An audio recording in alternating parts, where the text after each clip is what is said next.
Assalamualaikum warahmatullahi wabarakatuh. Alhamdulillahirabbil alamin. Alhamdulillahilladzi bi ni'matihi tatimmu shalihat wa bi fadlihi tatanazzalul khairat wal barakat wa bi taufiqihi tatahaqqaqu al maqasid wal ghayat. Asyhadu an la ilaha illallah wahdahu la syarika lah wa asyhadu anna Muhammadan abduhu wa rasuluhu shafiyyuhu min khalqihi wa habibuh. Allahumma salli wa sallim wa barik ala sayyidina Muhammadin wa ala alihi wa sahbihi wa sallim. Subhanaka la ilma lana illa ma 'allamtana innaka antal alimul hakim. Allahumma 'allimna ma yanfa'una wanfa'na bima 'allamtana wa zidna 'ilma. Allahumma iftah bainana wa baina qaumina bil haqqi wa anta khairul fatihin. Rabbi shrah li sadri wa yassir li amri wa hlul 'uqdatam min lisani yafqahu qawli. Amma ba'du. Yang dimuliakan oleh Allah, ulun si ulun tuan mendung yang berhadir di Bauronyo, tokoh-tokoh masyarakat di Jakarta dan sekitarnya yang ulun lekemaah mana ulun sebutkan satu persatu, dan nyo adalah ajang silaturahmi bagi ulun keno dengan mandung urun si ulun tokoh-tokoh masyarakat cendekiawan Aceh yang di Jakarta nyo. Selanjutnya adalah kehormatan dan kemuliaan juga rahmat daripada Allah semoga selalu dicurahkan kepada para panitia daripada KUPI dan juga kepada seluruh tamu undangan, dan juga terkhusus ulun sebutkan sama-sama toh dari Aceh, yaitu kepada Bapak Bupati Roni Ahmad SE atau terkenal dengan Kamoken dengan Abushi, Tanyoken dengan Abushi, beserta dengan rombongan Bapak Sekda Asyik berhadir. Jadi beliau datang bukan mewakili Abushi, tapi mewakili pemerintah PD. Bukan kerja teror, tapi kerja ramai. Kepada Mimi Mamandung, kepada ayah-ayah, kemudian adun-adun ulun tuan, dan kepala pemerintah Aceh juga Bang Al yang berhadir. Terima kasih Bang Al. Ulun tuan fontan ingin ulun sampaikan nyo pembicaraan kita nyo hanadri 20 menit terkait jauh nah 20 menit jauh nah jangkat. Maka oleh karenanya uronyo ulun tuan berbicara sebagai di ambang pintu. Saya mewakili generasi terbaru daripada Aceh mungkin, atau saya disebut dengan generasi milenial. Berbeda dengan generasi dulu, generasi kolonial kata sebahagian orang. Saudara Mendung yang dirahmati Allah, pertanyaan pertama yang sangat mendasar sekali. Ketika Rasulullah Sallallahu Alaihi Wasallam berhijrah ke Madinah, apa yang dilakukan Nabi Sallallahu Alaihi Wasallam dalam waktu setahun pertama?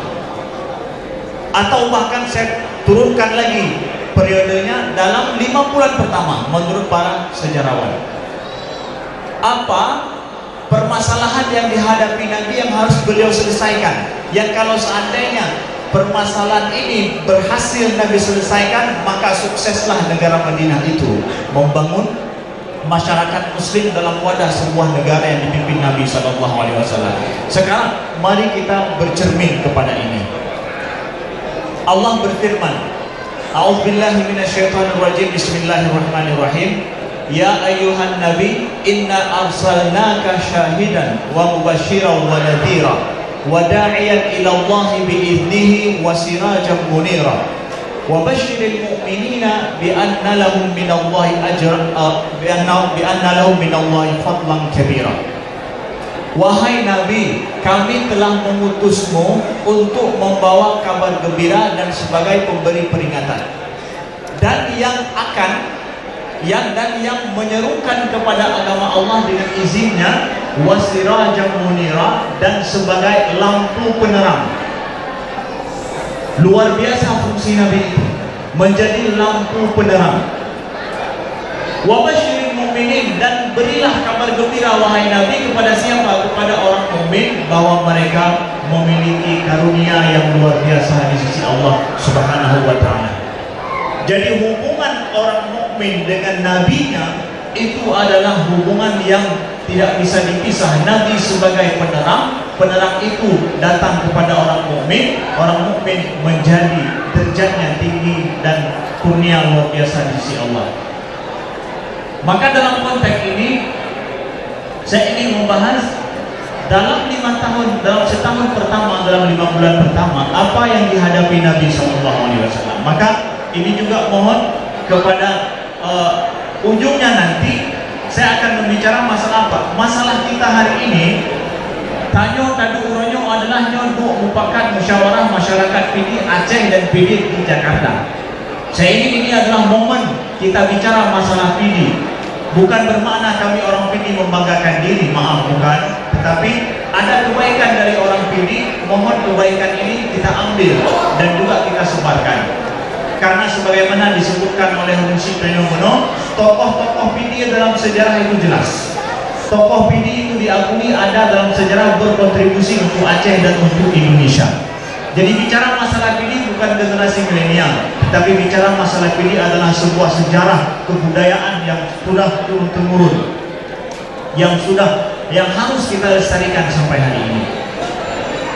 Maka Bapak Ibu sekalian, Allah SAW adalah pertama, kaum muhajirin yang berhijrah ke Mekah, yang berhijrah dari Mekah menuju Madinah. Apa yang dihadapi Nabi? Kaum muhajirin, saudaraku sekalian, mereka telah hidup dalam selama 13 tahun penindasan. Secara psikologi, mereka adalah konflik yang sangat luar biasa terjadi 13 tahun. Tidak putus-putusnya. Lalu berhijrah. Kemudian berhijrah ke Madinah, berhijrah kepada sesuatu yang tidak pasti. Tidak pasti, tidak ada tempat tinggal bagi mereka di sana. Kemudian biaya hidup yang tidak pasti. Kemudian anak yang mereka bawa, keluarga yang mereka bawa dalam kondisi yang tidak pasti pula. Dari mereka meninggalkan penindasan kepada sesuatu yang tidak ada pastiannya. Cuma ada Nabi SAW sebagai penjaminnya. Sampai pernah suatu ketika Bilal bin Rabah radhiyallahu anhu, beliau duduk sendiri termenung, aduhai kota Mekah, akankah aku kembali kepadamu, kata beliau. Termenung beliau, kondisi di Madinah tidak pasti. Kemudian kondisi kota Madinah itu adalah kondisi secara iklim sangat berubah. Di Mekah panas, di Madinah dingin. Sampai Abu Bakar radhiyallahu anhu, beliau sampai kena demam yang kata Abu Bakar, khiftu an amut. Aku demam sampai aku pikir aku akan meninggal, mati. Banyak dihadapi penyakit oleh para sahabat pada saat itu ketika di Madinah. Lalu permasalahan lagi apa? Permasalahan bahwa orang Ansar mereka dalam konflik bersaudara lebih daripada 100 tahun lamanya. Kalau kita hanya beberapa tahun.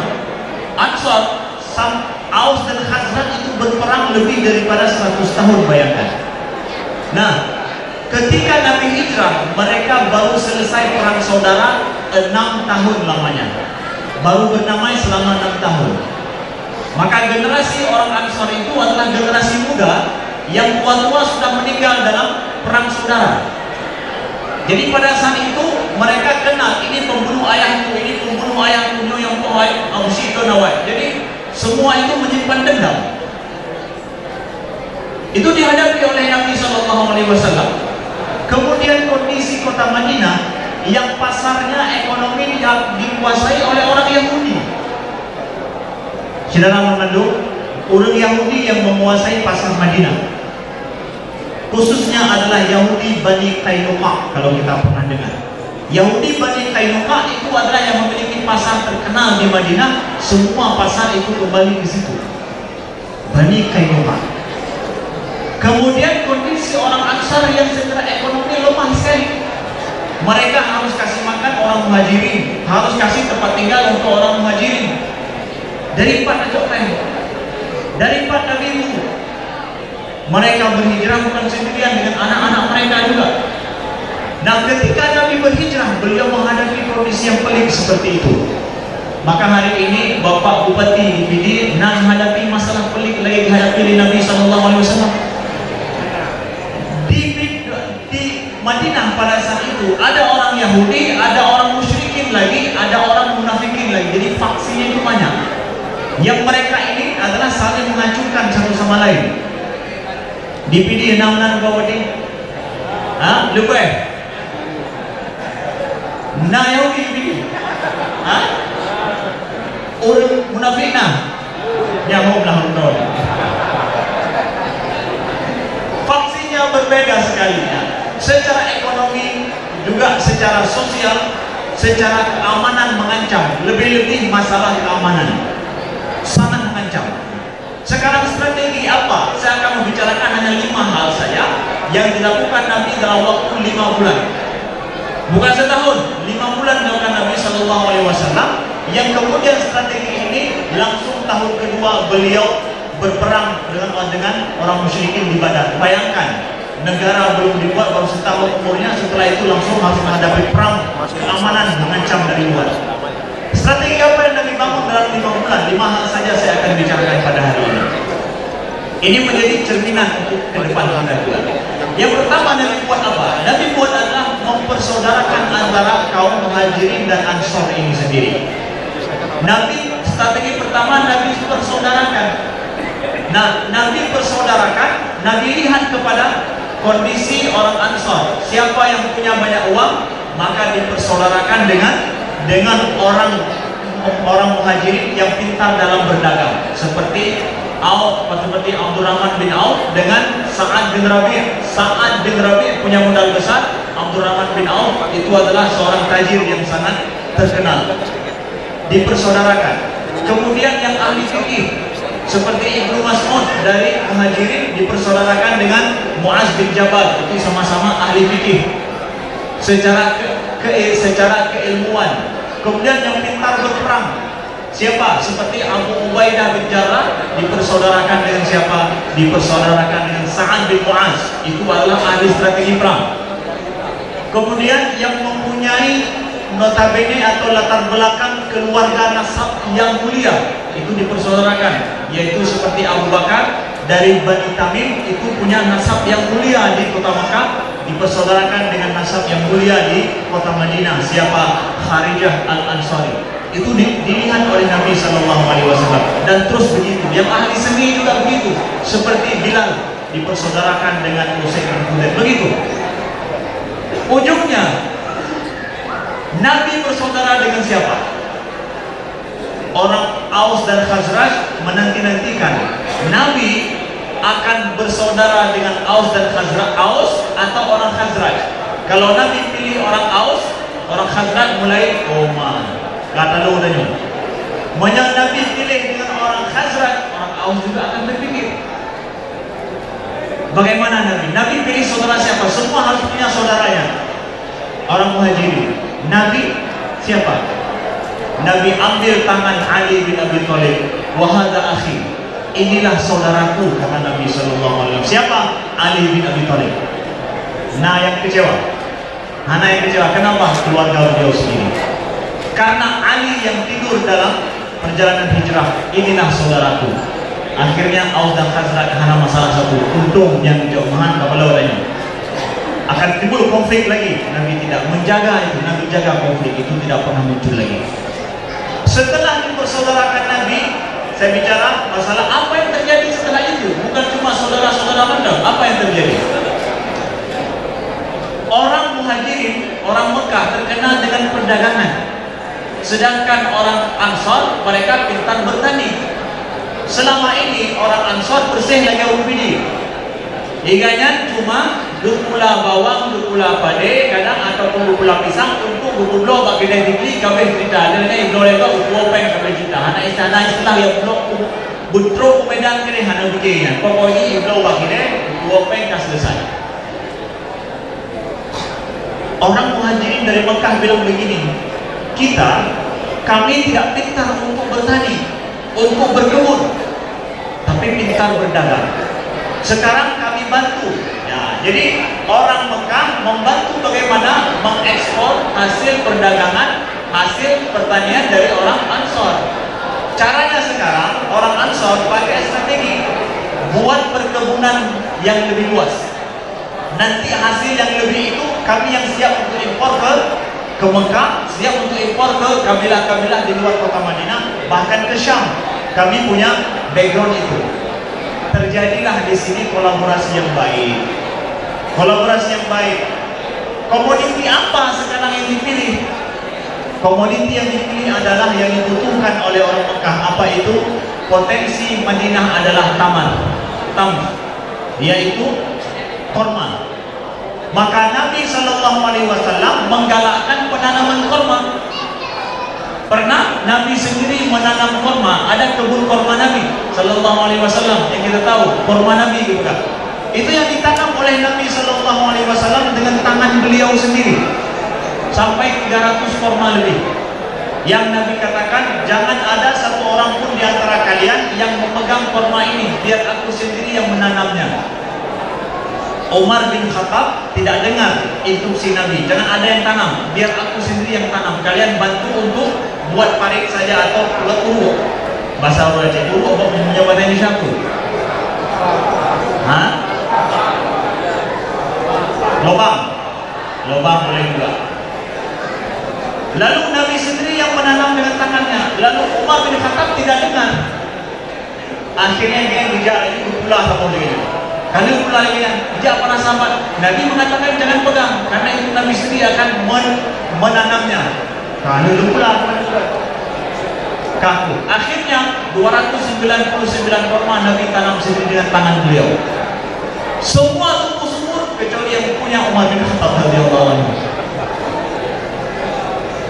Nabi tanam sendiri. Nah, mulailah ekonomi bangkit.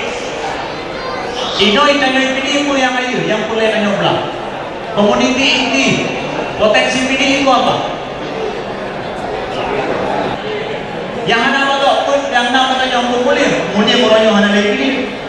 Lonjau kapu simpangnya kita urangnya buka panena mulia itu ino kaime dari luar. Urang lain yang mulia tanyo yang peh-peh. Mulia tidak ada lagi di sini. Sekarang orang pertanian di sini bukan orang di sini. Nabi mulai dengan korma. Lalu diekspor oleh orang siapa? Oleh orang Ansar, oleh orang Muhajirin, dibantu. Kemasannya dibantu, teknik berdagangnya dibantu. Muncullah bangkit secara ekonomi mulai. Itu strategi pertama Nabi. Strategi Nabi yang kedua apa? Yaitu Nabi membuat masjid. Masjid Nabi buat sallallahu alaihi wasallam. Nabi buat masjid enggak minta tanah dari pemerintah atau dari orang Ansor, tapi Nabi beli dengan uang beliau sendiri. Nabi berhutang, Nabi beli dengan uang beliau sendiri. Nabi berhijrah dari Mekah ke Madinah untuk membangun negara Madinah. Berapa jumlah uang Nabi bawa? Para pakar mengatakan 5.000 dirham. Ada yang bilang 5.000 dinar. Nyawa saya tengok mungkin ini adalah harga paling dekat. Hanantro masih 5 miliar. Jadi Nabi tak membangun dengan uang, tapi apa juga? Nah, kemudian mulai Nabi bangun masjid. Nabi bangun masjid dengan tanah yang beliau beli sendiri. Kemudian Nabi mengajak para sahabat membangun masjid ini. Nabi yang paling kuat bekerja membangun masjid. Sampai Ammar bin Yasir bilang begini, ya Rasulullah, karena Ammar bilang, aku melihat Nabi mengangkat batu untuk membangun masjid itu sampai putih di bagian dada beliau sampai ke bawah. Ruwabe, abiyabate. Nabi angkat sendiri. Sampai Ammar bilang, ya Rasulullah, inna nafi kahada, ya Rasulullah, kasih bahkan mau yang kuda, drone be sampai lengan. Pun dijawab oleh Nabi yang direkam oleh Ammar bin Yasir, ya Ammar, khud mislaha hatta nu'assis masjidana. Wahai Ammar, ambil yang seperti aku ambil sampai kita membangun masjid kita. Masjidana. Rasa kepemilikan ini punya kita, bukan punya ormas, bukan ada masyarakatnya atau asholnya, kan? Ini masjidna. Nyo adalah masjidnya. Wahai Ammar, ambil batu seperti aku ambil ambil, kita bangun masjid kita. Nabi tidak berhenti, hanya megah kapaihan. Ilun kan ciro Nabi, ciro pemimpin, urundon yang kerja. Ilun yang kalon, butuh ini kerja atau apa? Enggak, Nabi turun tangan sendiri. Nabi lihat Ammar, kemudian bawa batu dua. Nabi bawa satu, Ammar bawa dua. Karena apa? Mudah-mudah ini. Kata Nabi, ya Ammar, inna linnasi ajrun falaka ajran. Wahai Ammar, orang lain semua dapat satu pahala, engkau dapat dua pahala. Kenapa? Dua batu engkau bawa. Mereka membangun masjid dengan girah, dengan semangat karena Nabi di depan, dan mereka menyanyikan lagu sambil mereka membangun masjid. Wallahi law anna Muhammadan ya'malu wa annana naqulu fadzalika fil amali mudallal. Mereka membuat syair, kalau seandainya Nabi Muhammad sedang bekerja, kita semua duduk-duduk, sungguh itu adalah aib yang sangat memalukan. Itu dibuat mereka syair sambil mereka membangun masjid. Kata Nabi apa? Nabi balas syairnya itu apa? Allahumma la aisha illa aisha akhirah farham al-muhajirina wal muhajirah. Ya Allah, tidak ada kehidupan kecuali kehidupan akhirat. Rahmatilah orang muhajirin dan orang ansar. Begitu sambil mendendangkan lagu, menghibur diri mereka membangun masjid sallallahu alaihi wasallam. Lalu apa kata Nabi? Saya ingin agak detail sedikit karena di situ pelajaran penting. Apa kata Nabi? Qaddimul yamami, kata Nabi. Membangun masjid ini kedepankan yamami. Siapa ini? Yamami ini adalah seorang ahli bangunan dari Ansar. Nah, yang calon ahli bangun, arsitek. Qaddimul yamami fa innahu alyan wa aqrat mangkaban, kata Nabi. Biarkan Yamami yang di depan dalam membangun masjid ini. Karena apa? Tangannya lembut dan dia itu bahasanya apa? Pintar dalam mengatur. Ada arsiteknya. Jadi hargai, kalau ingin membangun negeri, hargai para pakar. Anda memang tidak paham semuanya, tidak paham. Tapi Anda seorang pemimpin, ya, Anda tidak akan paham semuanya. Tapi yang penting dalam setiap program yang akan kita buat, di situ ada pakarnya, serahkan kepada para pakarnya. Hai Nabi sallallahu alaihi wasallam, drone ahli ditunjuk oleh Allah. Man pak matalah pegat bangunan, ada doa. Drone Nabi, lo ufo mandumai. Mana? Kata Nabi, biarkan Yamami yang di depan, dia lebih paham. Nabi pun angkat gerak-gerak batin Nabi, menyadari masalahnya. Naula itu. Padahal beliau seorang pemimpin, seorang Nabi lagi yang lebih paham. Oh enggak, ada hal yang Nabi tidak diajarkan Allah, Nabi tidak paham. Serahkan kepada orang lain. Jadi tidaklah seorang pemimpin itu harus paham semua hal, tidak perlu. Tapi yang penting apa? Wusidal amru ilah, berikan perkara itu kepada para ahlinya. Di situ yang penting manage ini, manajemen nyawa benar negara. Nyawa pakar di bidang nyawa, maka percayakan. Makanya Bupati Dubi ini Luan sebagai Ketua Pemakmuran Masjid Al-Falah Kota Sini. Ada pakan sebab Bupati yang ada masjid betul. Makanya jadi belum kalian dengan nadi Masjid Al-Falah. Ya. Karena menurut Pak Bupati kabareng yang apa yang tidak dengan Masjid Al-Falah Kota Sini yang sekarang termasuk yang awal yang sedang dibangun dan belum kerja untuk akan kita kerjakan. Jadi begitu Nabi Sallallahu Alaihi Wasallam. Lalu malamnya setelah selesai dibangun masjid Nabi, malam ada yang bekerja. Satu malam ada yang bekerja membuat lampu di masjid Nabi Sallallahu Alaihi Wasallam. Ketika Nabi masuk sholat subuh, Nabi tercengang melihat bersinar semuanya ada lampu. Kata Nabi, "Wa man ya'mal hadza?" Siapa yang buat ini? Ternyata siapa? Seorang sahabat bernama Tamim Ad-Dari.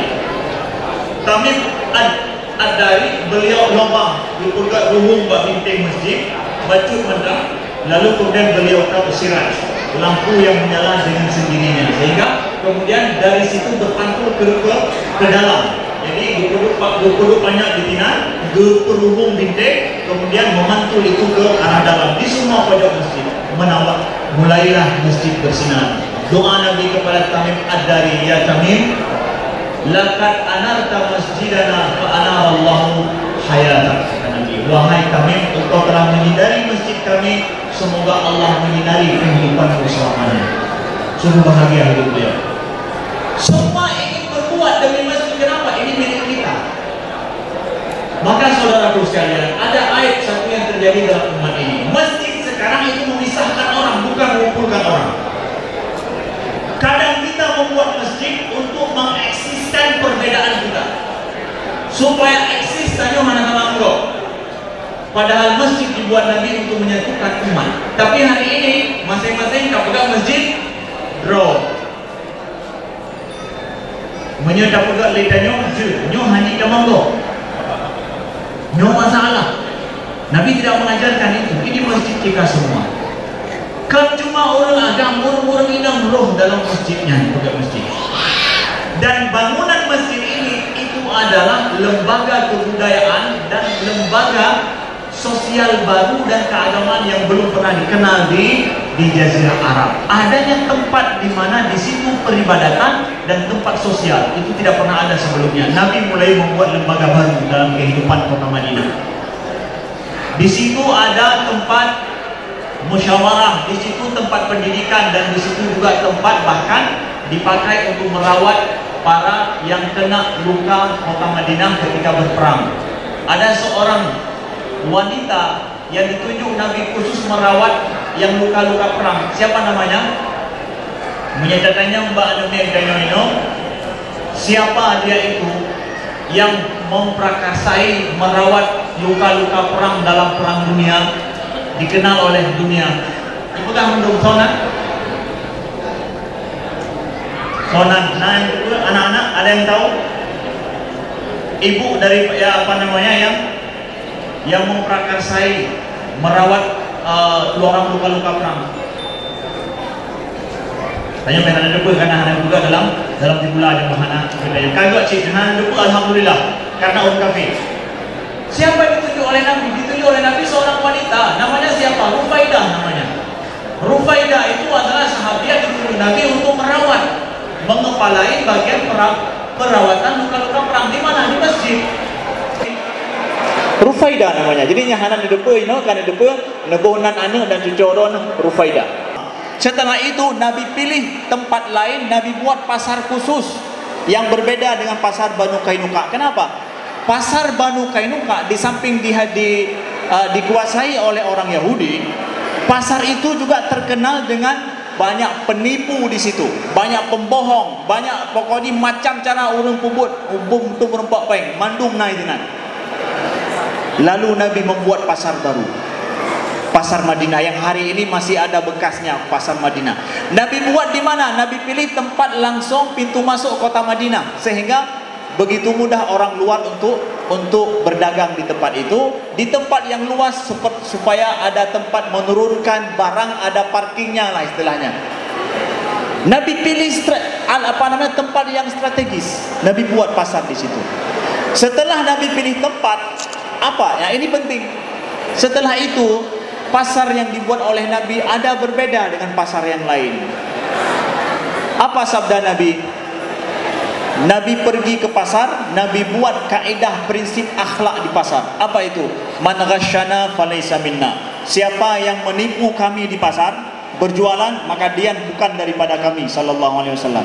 Itu bukan daripada kami. Hai yang tipe-tipe urang penget-penget urang di pasar nyankan urang kamu apa? Kali Nabi sallallahu alaihi wasallam. Kemudian at-tajir as-saduqul amin ahadul mutasaddiqin. Seorang pedagang yang saduk, jujur dan amanah, dia sama juga orang bersedekah. Drone jujur, drone amanah, nepebelo barang, sama juga sedang bersedekah untuk orang yang beli itu. Kata Nabi. Lalu apa kata Nabi sallallahu alaihi wasallam? La yabi' ahadukum ala bai'ati akhi. Janganlah kalian membeli sesuatu yang barang yang masih engkau tawar dengan kawanmu yang lain, saudaramu yang lain. Haram dalam Islam. Sedang ditawar dengan seseorang, ada orang lain datang membeli dengan harga yang paduknya, haji nanya menyanggup dengan tawar. Kagak hana jadah le, baru kemudian haji nanya paduknya, haji belum. Tidak apa, karena itu menimbulkan permusuhan. Dan itu yang terjadi di pasar Bani Kainuka orang Yahudi. Pengut gok di tinan, kemudian blow ke Banggalak Dro, kemudian barang belum sampai ke pasar, sudah ada yang menunggu di tengah jalan. Beli barang sebelum sampai ke pasar. Golong tro pasar kagak blow juga buat tengah jalan. Punya bahasa orang kamu, punya kamu DPD. Saya dari Lumputu, dari ujung Lebat, Gampung Ulun Tuan, nyan adalah terkenal dengan pisang. Awai. Begitu juga terkenal dengan kacang dan capli. Teringat Ulun Tuan ketika umur saya masih SD, jam 3 saya bangun pagi bersama dengan ibu saya, bawa pisang pakai raga mata puno. Raga mata puno, raga hawi. Suon atuh ule, Ulun Tuan tiji 2 boisi. Jam 3, jam 5 sampai ke Lumputu. Karena Lumputu terkenal pasar subuh. Pasar subuh si golong di bang subuh nyan transaksi dalam tuput tu. Wadai kai bang subuh kaliu. Kamu salat subuh ka penuh orang Jawa. Di Banjaran truk poh 7 bekai belang. Makanya dikenal di PD pasar subuh, di Lumputu pasar subuhnya. Transaksi dalam gelap gulita. Nah, ada muge-muge yang gedang di Langgir. Golong truk patai. Kami tidak pernah tahu harga pisang hari ini itu berapa, sampai di pasar baru tahu. Paduk ilakai muge. Mugenya ilakai sekian-sekian. Oh, berarti pasaran dia adalah sekian uronyo. Sabo isinya adalah 10 ribu. Setelah sampai ke pasar, ada muge-muge yang gedang pak jalan Langgir segelong truk upasai. Nyo sabo raga lemblo sekian jut. Kamu enggak hadang depu harga paduk. Sebahagian orang kampung terkecoh. Kenapa? Alah daripada bacuk hek geda nyome. Tak jauh bahi cok lagi. Lehnya ni kejap blongket bengah gede upasai leh cok peng dari muge di jalan Langgir. Ba dengar-dengar jalan kalau truk upasai.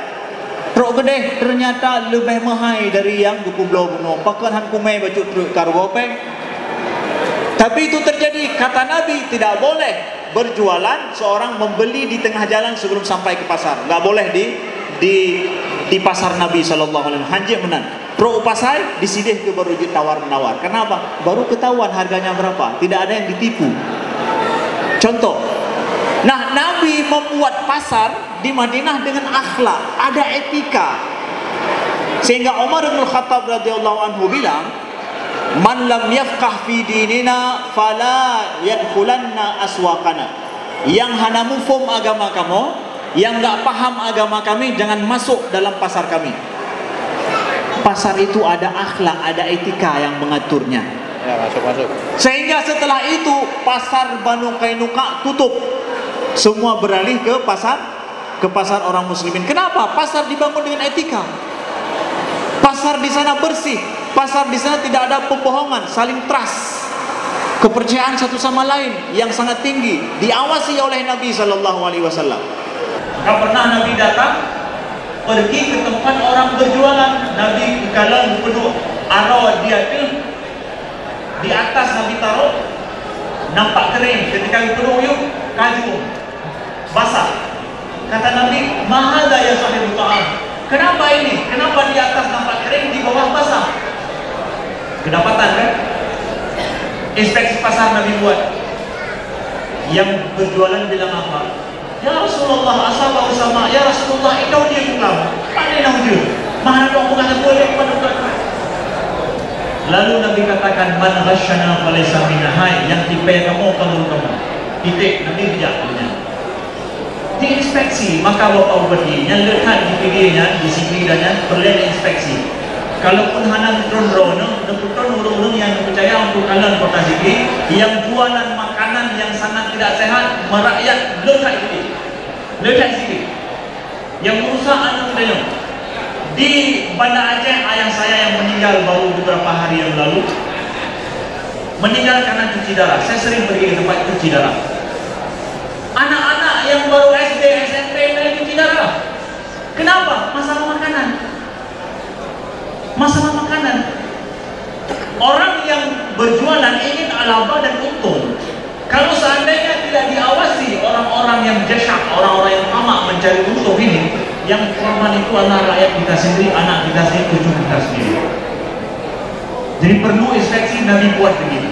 Sehingga untuk itu pun bawa, insya-Allah pun bawa berarti 2 bulan 2 tahun terus, 3 tahun terus, bahkan mungkin panjang loh. InsyaAllah Sigli Ike adalah menyena kemauan dan memandung adalah pasar yang paling bersih dan tertata rapi. Yang jadi modal daripada apa?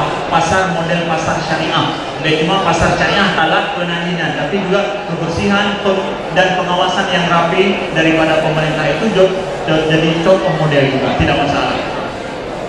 Nabi buat pasar. Strategi Nabi yang ketiga. Strategi Nabi yang keempat adalah beliau buat infrastruktur kota Madinah.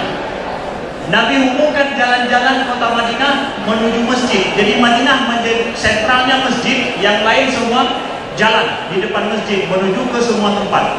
Makanya siapa yang pergi ke kota-kota di Eropa, kita akan dapatkan model-model kota yang sentralnya itu gereja, setelah itu nanti jalan menuju ke tempat-tempat lain. Nabi buat dulu seperti itu. Madinah masjid itu yang pertama. Setelah itu dibuat sentral-sentral ke tempat yang lain, yaitu jalan-jalan. Lalu masalah di Madinah itu tidak cukup air. Hai hantar air. Di Madinah hanya air untuk urunjek. Lalu Nabi meminta, khususnya masalah ini, banyak daripada sumur-sumur itu dikuasai oleh orang Yahudi. Yang masalah dong, sumber ia Yahudi yang mana?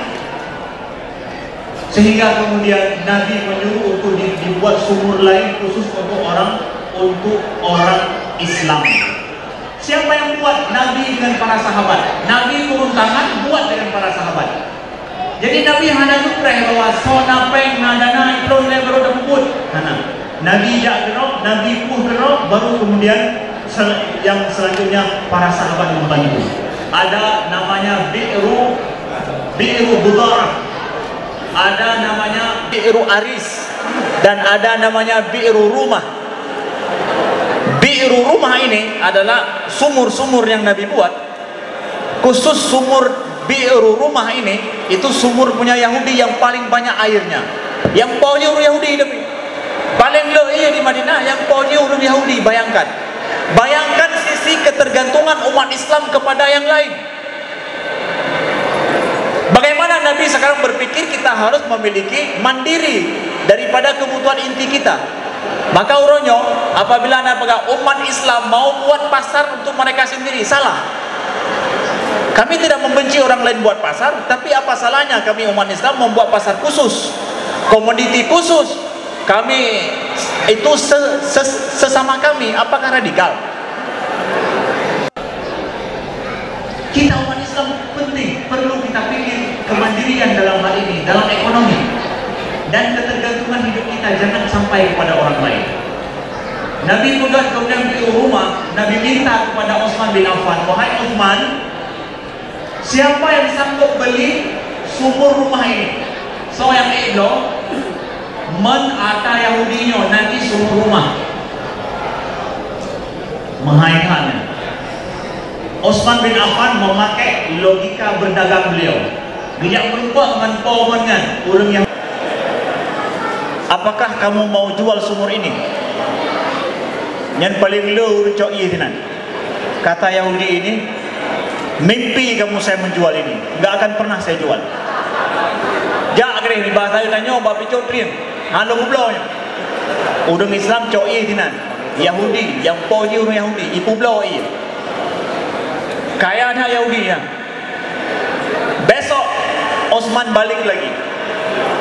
Mau tidak kamu jual sumur ini setengah saja? Minta apa Haibi? Ino tikan lo blo. Setengah saya jual. Apa lo lagi blo sih tengok? Setengah saya minta jual. Dengan harga berapa? Harga yang kamu suka. Pikir man menyelo merempok baik. Sikan dagai jiblo, yang lain tetap atalot. Kaji, sikan mondublo, belah no dima, belah deh dima, nyan mendong, sikan. Yahudi pikir penglo merumpok, mon mendong ataranya. Kaji, belah tu. Harga 12.000 dirham. Mahal kan katanya. Utsman ya, dengan uang beliau, kantong kocek beliau beli. Nah, setelah itu, akhirnya kata Utsman, hak saya setengah sumur saya hibahkan untuk orang muslimin. Jadi sama dimanya ada urut Islam cok begini. Akhirnya di Yahudi sama dimana turun cuma di Togo dimana dari sedangkan orangnya meribe mau dimana tadi. Nah akhirnya ngai tahu yang beda coknya Utsman haknya oh Yahudi itu hanya kafe betul. Mereka haknya itu kan. Akhirnya Yahudi bilang oh hati. Sekarang ganti. Kita tetap setengah tapi ganti hari. Hari ini saya yang ambil, besok kalau kau Haji Utsman ambil. Jadi BD 15 dan pergi wajib uro kan do. Si uro kah si uro lun. Baik abhi. Akhirnya okey, hari Senin umat Islam ambil, hari Selasa jatah Yahudi. Wate uro Senin uro Islam ya cok mandu bantah mohonyan. Abah lui mandu. Uro Selasa baru hidupi becu. Baru hidupi becu penuh gerak sehingga halia uro Rabu baru mula lah penuh. Jaklau ni dalam cok ini. Akhirnya Yahudi pegah karugolon. Ya ulun berdagang dia menaik di nak logika di jauh fikir ke. Utsman fikir jauh hanya belah lantong menang becut-becut. Lalu kemudian akhirnya Yahudi datang kepada Utsman sendiri. Utsman, laqad afsadta. Hai Utsman, engkau telah merusak bisnisku. Kenapa? Ini kan setengah-setengah. Ya. Kamu belilah setengah yang lain. Kayak kena ya publo. Si dengar karugo mana lagi? Saya Utsman seorang muslim. Nyo Yahudi si kandu si anak hargali. Apa yang dikatakan Utsman? Han publo, bah menan. Kan juga bah menan ni. Mau tidak mau dia tidak ada lagi untung di situ. Tapi kata Utsman, baik saya beli. Berapa harganya? Geblau dengan harga yang pantas, bukan harga menekan dia, tidak. Padahal dia pegang dong. Rp3, Rp2 aku temblo, lebihnya aku temblo. Tidak, itulah Muslim. Muslim pakai akhlak dia. Nah sekarang berapa harga pasaran yang seperti yang cocok tidak menyakiti hatinya? Berapa kamu tawarkan? Ditawarkan 8.000 dirham. Geblo beno pun paduk tikhan sumurnya 12.000 dirham. Kemudian ditawarkan berapa? Yang ini setengah yang lagi langsung ditawarkan 8.000 dirham, bukan 12.000, bukan. Yang 12.000 kan macam lagi harga awal. Tikhandre. Tapi berapa? 8.000 dirham. Dia turunkan sendiri. Utsman pun beli. Ya, saya beli 8.000 dirham. Sampai hari ini sumur itu masih ada air. Sallallahu alaihi wasallam. Jadi Nabi jaga itu potensi-potensi yang kita miliki. Jangan ada ketergantungan kepada umat lain. Itu Nabi buat 5 bulan pertama. Lalu terakhir adalah apa yang Nabi buat? Strategi Nabi yang kelima adalah Nabi buat fakta perjanjian perdamaian dengan seluruh orang Madinah yang disebut dengan Fakta Madinah. Nabi membuat orang Yahudi, ya, kemudian orang musyrikin, orang kabilah-kabilah Arab semuanya yang di Madinah adalah satu umat yang satu, tinggal di Madinah tidak dibeda-bedakan. Semua bekerja untuk menjadi penduduk kota Madinah yang baik, saling membantu kalau ada perang dan saling membiayai satu sama lain. Nabi hana gugat masalah bahwa nyo kamu orang Islam awak kau Yahudi hana. Tapi semua kita adalah satu dalam menjaga Madinah di negara Madinah. Fakta itu banyak poin-poin penting. Saya tidak uraikan poin penting dan itu adalah sejarah luar biasa umat Islam yang harus dipelajari di sekolah-sekolah. Kalau hari ini ada yang bilang bahwa kalau banyak umat Islam itu intoleran, membahayakan umat yang lain. Kami katakan bahwa Nabi membangun negara pertama, negara Islam di Madinah, itu adalah negara di situ ada orang Yahudi, ada orang musyrikin, dan juga ada orang-orang munafikin yang mereka tidak sama dan tidak ikut dengan Islam. Tapi mereka hidup damai dengan Nabi SAW. Jadi jangan diajarkan kami toleransi, bagaimana kami harus toleran. Nabi kami telah mengajarkan negara pertama di atas dunia ini beliau buat itu adalah negara bukan umat Islam semua di dalamnya. Bahkan ekonomi negara itu dikuasai oleh orang Yahudi, bahkan orang non-Muslim. Bisa kok mereka berdagang. Apa salah kalau dalam perdagangan itu umat Islam punya ekonomi sendiri, orang Yahudi punya kebebasan ekonomi sendiri yang non-Muslim? Lalu sekarang ketika umat Islam ingin membuat ekonominya sendiri, lalu umat Islam salah? Nabi buat pasal untuk orang Muslimin. Ada juga pasal orang Yahudi. Nabi tidak suruh tutup, tidak. Biarkan orang Yahudi berdagang. Cuma pasal kita ada kaidahnya. Setelah itu dalam perjalanan ya, terjadi juga pasal yang lain. Maka Bapak Ibu sekalian, dalam hanya 5 langkah ini, 5 bulan ini, inilah asal munculnya negara Madinah yang kuat, yang dalam 10 tahun menjadi negara yang sangat kuat. 2 periode saja. Padu? Tiblodon. Padu periode? 2 periode saja. Ikai masa bodohnya.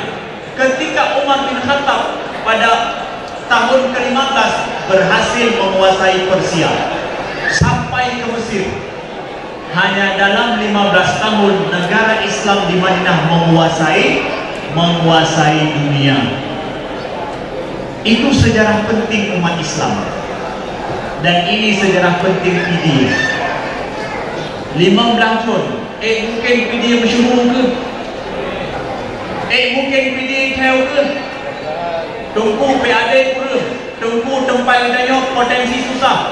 Pemerintah kerjanya adalah menyelesaikan masalah umat yang dihadapi hari ini. Buat inventaris masalah kita apa demi jangka panjang ke depan.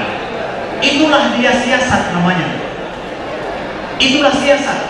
Keberhasilan pemerintah adalah pada saat berhasil menyelesaikan masalah umat 1, 2, 3, 4. Lo masalah, tapi mulai dari yang terpenting dulu. Masalah ekonomi kita yang gimana? Naiknya kita PD regok yang itu. Kita harus punya ikon PD ini. Harus ada ikon ekonomi apa? Tolong mohon Bapak Bupati dan yang lain, ekonomi PD sabar 2 ikonnya yang hendaklah tanya bangkitkan. Belum tuan main kerupuk kulit Eropa dari PD lo di pasar Benua. Sebagai oleh-oleh untuk orang di Eropa, bukan orang Aceh, tapi orang Indonesia di Jerman dan orang Indonesia di Swiss, para diplomat. Saya berikan kerupuk mulia sini. Waktu itu dulunya saya tidak pernah makan kerupuk mulia jual seperti ini. Emping mereka. Menyamping kamu yang pilih lain lauk, tapi nyawa emping itu. Menyamping kamu lain lauk yang boleh tahu nyamping. Makanya kampingnya, pakai empingnya, yang kerupuk mulia lagi. Kenapa ini tidak dipasarkan sampai ke tempat kita ini, diekspor? Ini komoditas luar biasa, renyahnya luar biasa bersaing. Contoh misalnya, Bapak Bupati dan yang lain dengan umum komoditi kita apa? Kemudian yang selanjutnya saya ingin curhat 5 menit terakhir. Kamu adalah generasi yang mungkin setelah konflik dan akan ukur yang akan dari luar negeri, dari Mesir. Anak-anak PD ada sekitar 100 orang di Mesir. Maaf, saya sudah S3, saya tinggal tetap di PD, di Sikli. Saya tidak pindah. Kenapa? Ada adik-adik saya yang akan pulang. Kalau saya pindah dari Sikli, mereka tidak akan pulang ke sini. Tapi saya tinggal di sini, kenapa? Ada adik-adik yang akan pulang nanti. Nah sekarang kita mau buat apa ke depan untuk PD? Tol sudah akan dibuat 2022, tol sudah siap. Strateginya untuk selesai tolnya itu. Orang akan begitu cepat berpindah. Akankah kita menjadi penyuplai untuk Banda Aceh, untuk Aceh besar? Apanya akan kita suplai? Begitu juga untuk kekurangan tenaga didik dari Banda Aceh setengah jam langsung ke UPD. Pajubu di PD, JPP di Banda Aceh. Pajubu di Banda Aceh, JPP di Sikli. Itu benar cepat. Strategi apa yang akan kita bangun? Pendidikan kita di PD tidak ada satupun perguruan tinggi negeri.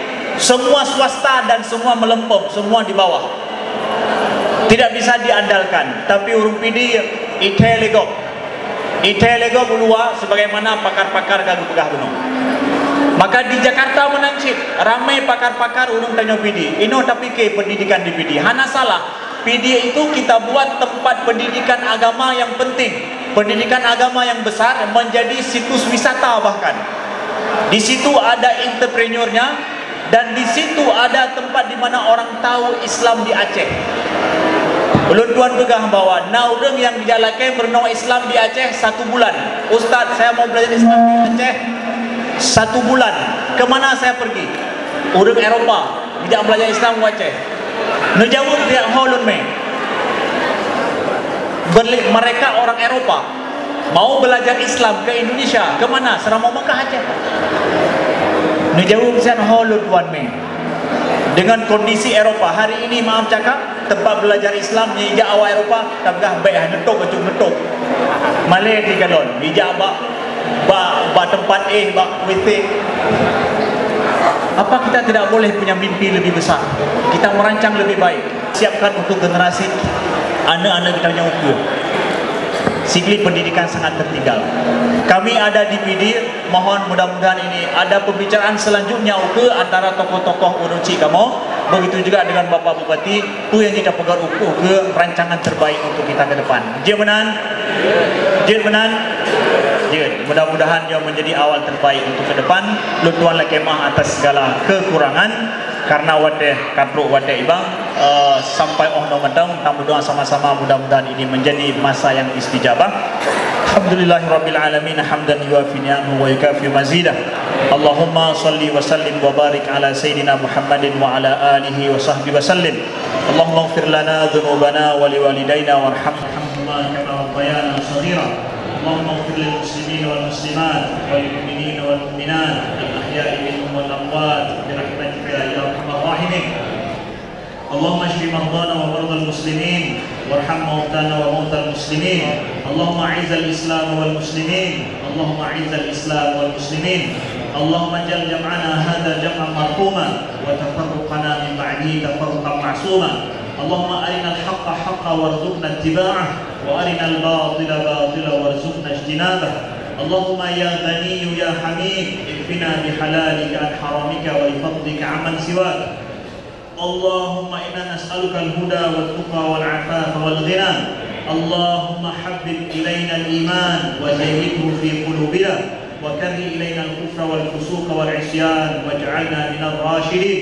اللهم لا تجعل الدنيا أكبر همنا ولا مبلغ علمنا ولا إلى النار مصيرنا واجعل الآخرة هي دارنا واجعل جنة هي دارنا وقرارنا برحمتك يا أرحم الراحمين. اللهم اصلح فساد قلوبنا واجعلنا برحمتك إخوانا. اللهم اصلح فساد قلوبنا واجعلنا برحمتك إخوانا. ربنا آتنا في الدنيا حسنة وفي الآخرة حسنة وقنا عذاب النار. وصلى اللهم على سيدنا محمد وعلى آله وصحبه وسلم. سبحان ربك رب العزة عما يصفون وسلام على المرسلين والحمد لله رب العالمين. الفاتحة. أعوذ بالله من الشيطان الرجيم. بسم الله الرحمن الرحيم. الحمد لله رب العالمين الرحمن الرحيم مالك يوم الدين إياك نعبد وإياك نستعين اهدنا الصراط المستقيم صراط الذين أنعمت عليهم غير المغضوب عليهم ولا الضالين آمين. Tuan kemah atas segala kekurangan apabila nanti payati tuan kemah mantu baik utama udara mati dona. Subhanakallahumma wa bihamdika asyhadu an la ilaha illa anta astaghfiruka wa atubu ilaika. Wassalamualaikum warahmatullahi wabarakatuh.